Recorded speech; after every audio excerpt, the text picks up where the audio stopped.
எங்கே பார்த்தாலும் ஹிந்தியில தான் பேர் எழுதியிருந்தது. நானும் பயந்து போய் அடடடா! நம்ம வடநாட்டுக்குள்ள வந்துட்டோமோன்னு சுத்தி முத்தி பார்த்தா, ஒரு ஹோட்டல்ல மட்டும் அமர் பங்களான்னு இங்கிலீஷ்ல எழுதியிருந்தது. அது கூட பார்த்தா ஒரு பெங்காலி ஹோட்டலா இருந்தது. அப்பதான் நம்ம கண்ணுக்கு ஹோட்டல் சிவமுருகன் தெரிஞ்சது. ஸோ உள்ள வந்து செக் இன் பண்ணிட்டு, ஹோட்டல் இன்டீரியர்ஸ்லாம் பார்த்தா சூப்பரா இருந்தது ரூம்ஸ்லாம்.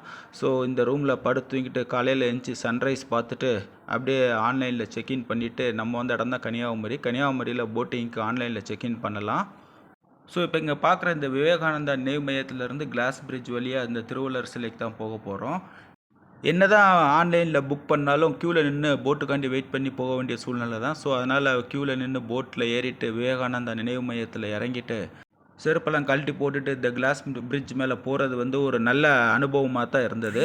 ஸோ இந்த இடத்துல தான் பே ஆஃப் பெங்கால், அரபிக் பெருங்கடல், இந்தியன் ஓஷன் மூணுமே ஒன்று கூடுறதுனால ஒரு தியானத்தை போட்டுட்டு கிளாஸ் பிரிட்ஜ் வந்து உள்ளேருந்து பார்க்கும்போது இப்படி தாங்க இருக்குது. மேலே திருவள்ளுவர் சிலையிலேருந்து பார்க்கும்போது கிளாஸ் பிரிட்ஜ் இப்படி தாங்க இருக்குது. ஸோ 2, 3 ஃபோட்டோஸ் எடுத்துகிட்டு இதுதான் ஃபுல் திருவள்ளுவர் சிலை. So welcome to Kanyakumari.